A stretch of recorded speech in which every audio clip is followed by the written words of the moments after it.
నమస్కారం. అందరూ బాగున్నారా? మన రామాయణ ప్రయాణంలో మనం మరో ముఖ్యమైన ఘట్టానికి చేరుకున్నాం. కిందటి ఎపిసోడ్లో మనం శ్రీరాముడు రావణుణ్ణి సంహరించి ధర్మాన్ని నిలబెట్టడం గురించి తెలుసుకున్నాం. ఇప్పుడు వనవాసం, యుద్ధం, వియోగం ఈ కష్టాలన్నీ ముగిసి శ్రీరాముడు తన ప్రియమైన అయోధ్యకు తిరిగి ప్రయాణమయ్యాడు.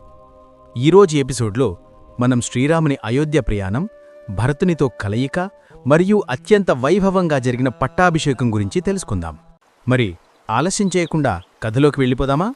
వెళ్లే ముందు అందరూ ఈ ఛానల్ను సబ్స్క్రైబ్ చేసి పక్కనే ఉన్న బెల్ సింబల్ను నొక్కండి. రావణ సంహారం తరువాత శ్రీరాముడు తన వానర సైన్యానికి బీడ్గోలు పలికి వారందర్నీ సత్కరించాడు. తన వెంట అయోధ్యకు రావాలనుకున్న సుగ్రీవుడు, విభీషణుడు, హనుమంతుడు, ఇతర ముఖ్య వానర ప్రముఖులు, అలాగే వానర స్త్రీలతో సహా అందర్నీ పుష్పక విమానంలో ఎక్కించుకున్నాడు.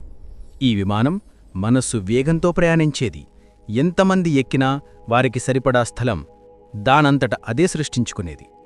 ఆకాశంలో ప్రయాణిస్తూ శ్రీరాముడు కింద ఉన్న ప్రదేశాలను సీతకు చూపించాడు. ఇది కేవలం ప్రయాణం కాదు, ఆమెను ఓదార్చే ప్రయత్నం. లంకానగరం, రావణుణ్ణి సంహరించిన ప్రదేశం, సేతువు, వానర సైన్యం నిర్మించిన అద్భుతమైన వారధి, కిష్కింధ, సుగ్రీవుని రాజ్యం, వాలిని సంహరించిన ప్రదేశం, ఋష్యమూక పర్వతం, సుగ్రీవునితో స్నేహం చేసిన స్థలం, దండకారణ్యం, 14 సంవత్సరాల వనవాసంలో వారు గడిపిన ప్రదేశం, చిత్రకూట పర్వతం, భరతుడు రాముణ్ణి కలిసిన ప్రదేశం, శబరి ఆశ్రమం, శబరి ఆశీర్వాదాలు పొందిన ప్రదేశం. ఈ విధంగా రాముడు సీతకు జరిగిన ప్రతి సంఘటనను గుర్తుచేస్తూ ఆమెను సంతోషపరిచాడు. హనుమంతుడు ముందుగా అయోధ్యకు వెళ్లి రాముడు తిరిగి వస్తున్నాడని భరతునికి తెలియచేస్తాడు. ఈ వార్త విన్న భరతుడు పట్టలేని ఆనందంతో ఉప్పొంగిపోయాడు. 14 సంవత్సరాల తర్వాత అన్న రాముణ్ణి కలుసుకోవాలనే తపనతో అయోధ్య ప్రజలని వెంటబెట్టుకుని రాముణ్ణి స్వాగతించటానికి వెళ్లాడు. అయోధ్యకు చేరుకున్న తర్వాత ప్రజలందరూ రాముణ్ణి చూడగానే ఆనందంతో ఉద్వేగానికి లోనయ్యారు. భరతుడు రాముని పాదాలపై పడి తాను పాలించిన రాజ్యాన్ని తిరిగి స్వీకరించమని వేడుకున్నాడు. రాముని పట్టాభిషేకానికి సన్నాహాలు వేగంగా జరిగాయి. వివిధ నదుల్నుంచి, సముద్రాలనుంచి పవిత్ర జలాలను తీసుకువచ్చారు.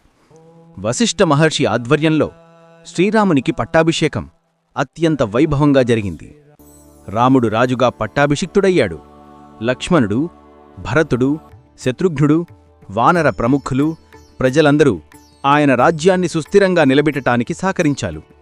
రాముని పాలనలో అయోధ్య ప్రజలు ధర్మబద్ధంగా సంతోషంగా జీవించారు. దేశంలో ఎటువంటి బాధలు, కష్టాలు లేకుండా అందరూ ఆనందంగా ఉండేవారు. రాముని పాలనను రామరాజ్యం అని పిలుస్తారు. ఇది ఆదర్శవంతమైన పరిపాలనకు ప్రతీక.